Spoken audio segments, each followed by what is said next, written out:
Good morning, everyone. Hope you're all having a wonderful day today. This is John with Gun Deals, and today we're going to be talking about the Sig Romeo 1 Micro Style Red Dot. But before we get into that, if you don't know, Gun Deals is a website that provides links to some of the best deals, no pun intended, in the industry. So if any of that is of interest to you, go ahead and check them out. Once again, that is gun.deals. Also, if you want to, the UPC for this is in the description down below. If you copy and paste that into your favorite browser of choice, it should take you to the gun.deals link where you can find this optic for the best possible price. So go ahead and check them out and say thank you down below for having them on. And of course, you can also like, share, and subscribe while you're down there. So now let's go ahead and get into some of the specifications and some of the kind of interesting design choices that went into this optic, because it is a fairly interesting little guy. Now, this optic is obviously designed mostly for handgun use, though it does also come with a Picatinny mount included, which you will see some footage of that I just filmed for the Burris AR332, and also in an offset mount on my Mark I upper receiver group. So I have had quite a bit of experience with this optic, both on a handgun and on two different rifles, and it has performed very well, at least for me, in both of those scenarios. So now let's go ahead and talk about the optic body and the material, because I think that is going to be the most important choice about any optic design, especially when we're talking about tiny pistol style optics. Now, the material choice that they went ahead to go with was magnesium, not aluminum, not titanium, but magnesium. Now, as far as I understand, magnesium is a little bit more expensive than aluminum, at least in this form, and it's not quite as expensive as titanium, but it does have a huge advantage over both in the fact that it is about 40% lighter than aluminum, which is already a lightweight material, and more than double as light as titanium. The problem there, however, is it's going to be less durable than both of those materials, at least again in more of a pistol style optic, where force applied to the hood of the optic is almost always catastrophic. So we'll get into that a little bit later, but what that does mean with the magnesium is that you get an optic that weighs a whopping 0.8 ounces, which is incredibly light, basically does not add anything to your slide. Now, as you see it here, I have it in a steel shroud, which basically negates all of the benefits of magnesium in terms of lightweight, because I have to put on a steel shroud to protect the optic, because if this takes a tumble, I know that this will break, and I have watched it break many times in many different videos, which is why, spoiler alert, I did not do a double drop test on this optic, because I can almost guarantee that it will break if it encounters a very, very sharp impact, and I actually quite like it, so I just didn't want to break this. Now, my specific version is the 6 MOA version. They also make it in a 3 MOA version. There's no price difference. These generally, the MSRP is like $320, though I believe street price is anywhere from $250 to $300. So it's going to be a little bit underneath the Holosun 507s and way below the Trijicons and other similarly styled optics. Now, for some reason, most competitors prefer the 6 MOA version, probably because it's more about speed and hitting A and C zones versus total pinpoint accuracy. So I totally do get that. Personally, they both look perfectly fine to me. Now, talking about the dot, it does have 10 different daylight settings. It does not have a night vision setting, though again, if you put it on its lowest setting, depending on your circumstances, it could or could not work for your night vision setup. The glass itself, it does have a fairly aggressive blue notch filter, but the dot is very crisp and it has a very decent refresh rate, though not perfect. What I mean by that is if you move it very, very quickly, you can see the little tiny gaps. It's not quite a solid laser, so you can see that the refresh rate is very high, and in normal movement, you're never going to notice it, but in very, very fast, snappy motion, you will notice it. However, it never affected me while shooting it whatsoever, and most of the time, you'll never notice it unless you're doing something very, very quickly, like switching from a target or something else like that. Now, the glass does have that aggressive blue notch filter to it, which is perfectly fine for me. That doesn't take away from the clarity of the crispness. Everything else on it is just fine.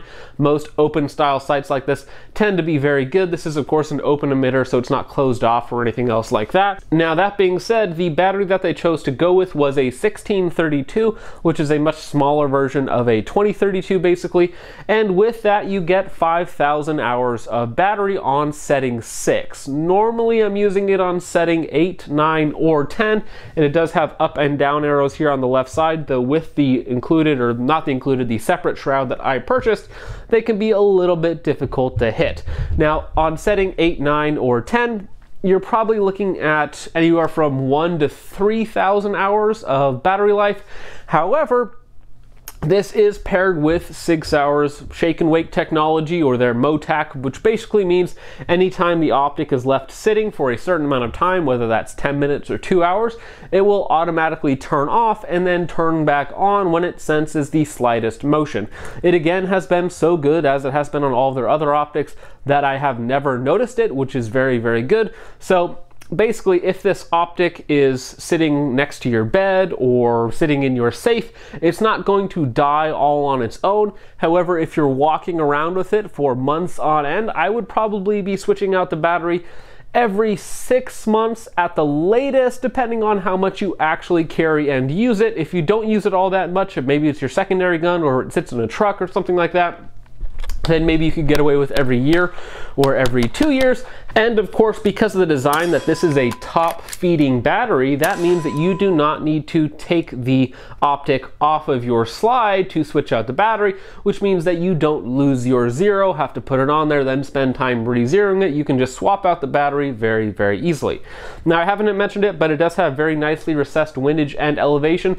They have the faintest of clicks, but they are there. And once you zero it, you kind of forget about it. Now, on their website, they claim that this optic will hold zero through 10,000 rounds of 230 grain 45 ACP. I don't have quite that much ammunition on it, but I have not noticed any zero shift whatsoever. Now, it should be noted that this is not a knock on the optic whatsoever, but this uses the Leopold Delta Point Pro footprint, so this will attach to those slides.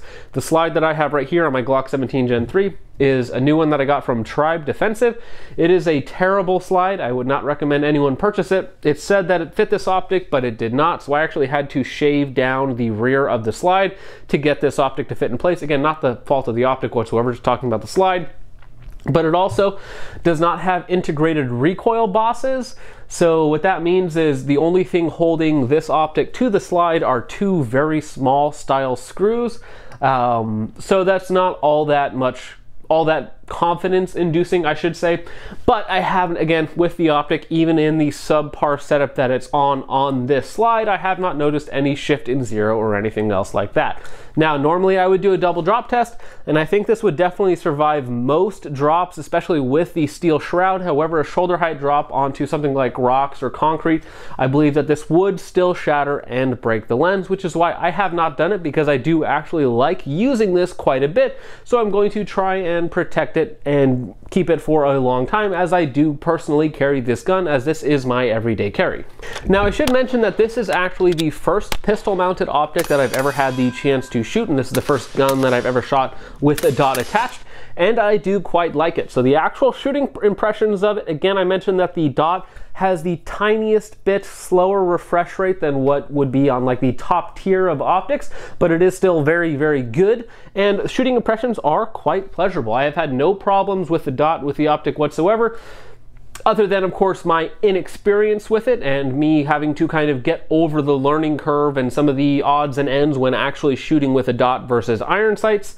Something that should be mentioned is that just with a dot in general, as long as you actually do have a good trigger press, taking out targets from 50 to 100 yards becomes much, much easier and much more precise versus like your iron sights, which are anywhere generally from like 12 to 20 MOA, depending on your sights and slide length, all that sort of fun stuff. But with a dot, you now know exactly what you're doing, how your grip is looking. You can track the dot through recoil if your grip is good. If you can't, then you need to grip harder or adjust your grip in some way. I can see exactly what my trigger press is doing to the dot. All of that information is very, very useful, and the Sig Romeo one does a very good job at it. So really, there's only a couple things holding back this optic for me personally. One is the choice to make the body out of magnesium and to not have a very durable design so that it could take harsher impacts, and the other one is that that refresh rate is just a little bit slower than it should be. Other than that, the dot does everything that you would want it to do in the correct price category, so I actually do like it quite a bit for everything else. The only thing, two things that I don't like about it are the reduced durability, and of course that dot is just a little slower than it needs to be. Now, with all that being said, I do think that this dot with the shroud is perfectly capable for concealed carry for 99% of people. However, if you're somebody who believes that you're going to be more likely to encounter harsh impacts or harsh environments, whatever else you want to call it, then you probably want to go with a more durable design that is going to cost probably a little bit more money, but is also going to perform better in those circumstances. Other use case scenarios are, of course, competition. I think that this would be a great competition dot. If you're just tired of using iron sights and need to get used to a pistol dot, this will definitely improve your precision, performance, speed, shows you what you're doing wrong, all that sort of stuff. And on top of that, it's very fun. So just a target gun, range gun, whatever else you want to call it. So for everything other than completely serious, like duty style use, I think that the Optic is very, very good, and I am going to keep it on my handgun and continue to carry it every day as I have been. So overall, I don't think that it's the best pistol dot on the market, but I think it does perform very well given its price category, and it is going to fill the role for a lot of people, provided that you have a way to attach this to your gun, which can of course be more difficult because it doesn't use the RMR footprint. But other than that, I do think that it is a very high value optic, granted you're not overly concerned with its reduced durability. But that's about it for the video, guys. Thank you so much for watching. I hope you all enjoyed. Go ahead and let me know what you think of this optic down below, or if there's any other sort of pistol mounted optics that I should be checking out, and I will see you guys in the next one. Peace off.